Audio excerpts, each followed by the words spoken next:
السلام علیکم to all of you. آج میں آپ کو ایک ایسے باپ کی کہانی سنانے جا رہی ہوں جس نے اپنے دل و جان سے عزیز بیٹے پر ایمان کو ترجیح دی اور آخرت میں اپنا نام نیک لوگوں کی فہرست میں شامل کر لیا۔ ایک دفعہ کا ذکر ہے کہ کسی علاقہ میں ایک نیک آدمی تھا۔ ان کو تمام لوگ مولانا کہہ کر پکارتے تھے۔ ایک دفعہ ان کا بیٹا بہت سخت بیمار ہو گیا۔ اسے ڈاکٹر کے پاس لے جایا گیا۔ ڈاکٹر نے اس کا معائنہ کرنے کے بعد بتایا کہ آپ کا بیٹا بس آج شام تک کا ہی مہمان ہے، اس کا کوئی علاج نہیں ہو سکتا۔ ڈاکٹر کے یہ الفاظ سن کر مولانا رو پڑے اور روتے ہوئے اپنے بیٹے کو گھر واپس لے آئے۔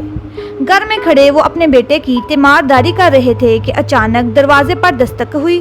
مولانا دروازے پر گئے۔ باہر ایک بوڑھا شخص کھڑا تھا۔ مولانا نے اس سے سلام دعا کے بعد پوچھا کہ بابا جی کیا بات ہے، خیریت سے آئے ہو؟ وہ کہنے لگا خیریت سے کہاں آیا ہوں، ہمارے علاقے میں ایک قادیانی مبلغ آیا ہوا ہے اور وہ لوگوں کو اپنی باتوں سے گمراہ کر رہا ہے۔ باہر پوری امت گمراہ ہو رہی ہے اور آپ گھر پر بیٹھے ہوئے ہیں۔ مولانا نے جیسے ہی اس بوڑھے آدمی کی بات سنی تو ان کی آنکھوں میں آنسو بہنے لگے اور وہ فوراً اپنی بیوی سے کہنے لگے کہ میرا بیگ کہاں ہے۔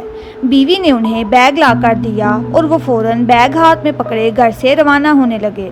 بیوی نے ان کا دامن پکڑ لیا اور کہنے لگی مولانا صاحب ان آخری لمحات میں بھی اپنے نوجوان بیٹے کو اس حالت میں چھوڑ کر جا رہے ہیں۔ مولانا نے ایک طرف اپنے بیٹے کو دیکھا اور دوسری طرف اپنی نظریں آسمان کی طرف اٹھائیں اور روتے ہوئے وہاں سے نکلنے لگے تو ان کے جان سے زیادہ عزیز بیٹے نے کہا کہ ابا جان میں آج کے دن کا ہی مہمان ہوں، چند لمحے تو انتظار کر لیجئے، میری روح نکل رہی ہے اور آپ مجھے اس حال میں چھوڑ کر جا رہے ہیں۔ مولانا نے ایسے ہی روتے ہوئے اپنے بیٹے کو بوسہ دیا اور فرمانے لگے بیٹے بات یہ ہے کہ میں حضرت محمد صلی اللہ علیہ وآلہ وسلم کے دین کی خاطر جا رہا ہوں۔ کل قیامت کے دن حوض کوثر پر ہماری تمہاری ملاقات ہو جائے گی، یہ فرمایا اور گھر سے روانہ ہو گئے۔ اڈے پر پہنچے، ابھی بس میں بیٹھے ہی تھے کہ چند لوگ دوڑے ہوئے آئے اور کہنے لگے کہ مولانا صاحب آپ کا بیٹا فوت ہو چکا ہے، اس کا جنازہ پڑھاتے ہوئے جائیے۔ مولانا نے روتے ہوئے نظریں آسمان کی طرف اٹھائیں اور فرمانے لگے جنازہ پڑھانا فرض کفایہ ہے اور امت مسلمہ کو گمراہی سے بچانا فرض عین ہے۔ فرض عین کو چھوڑ کر فرض کفایہ کی طرف نہیں جا سکتا۔ پھر وہ وہاں سے روانہ ہو گئے۔ وہ اسی علاقہ میں پہنچے اور اللہ تعالیٰ نے انہیں کامیابی عطا کی اور وہ قادیانی مبلغ بھاگ گیا۔